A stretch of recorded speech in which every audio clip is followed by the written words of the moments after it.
The planning took over 2 years, but starting on October 1st, a vintage military convoy organized by the Military Vehicle Preservation Association has traveled the United States following the historical Jefferson Highway, and now they prepare for the last period of their trajectory in Louisiana. So we call this a rolling museum of military vehicles.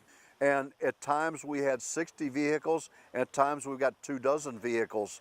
So planning is hard. Chuck Tony, a 76-year-old Vietnam veteran, took on this adventure. He was one of the main planners of the trip and said that everything was scheduled to the detail. If the schedule will allow and it's on the route, we can slow down, we can honk our horns and wave at you, but a stop, because we're so scheduled, becomes impossible. But we will do this. If we hear that there's an older vet that would like us to drive by, we will do everything we can to make that trip. That's how important it is.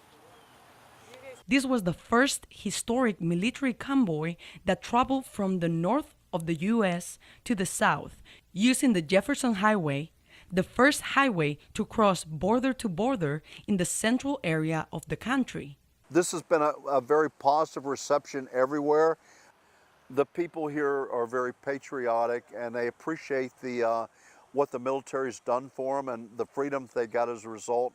And so it's not like some of the cities aren't so patriotic and not so America-minded, and we actually avoided those cities. Once in the Pelican State, the group was welcomed by Southerners excited to see the historic vehicles and their drivers. The group has more than 30 vehicles traveling at 35 miles per hour at all times, adjusting the speed to the slowest vehicle. When asked about his motivation to be on this trip, Chuck said that one of the main reasons is his love for history and traveling. The motivation is to get with a group of people, drive it slow, spend some time visiting people, and that's where you get to learn what America's about. We're traveling back roads.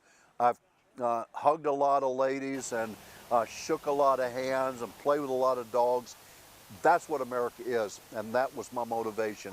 What would you recommend me to become a little bit more American? Continue talking with people, not just the people you're comfortable with, but the people that you don't know and may not be comfortable with. And that's how you learn what a country is. That's what America is. I don't see color, I don't see gender, I don't see religion, I see people. When you cut us open, we all bleed red.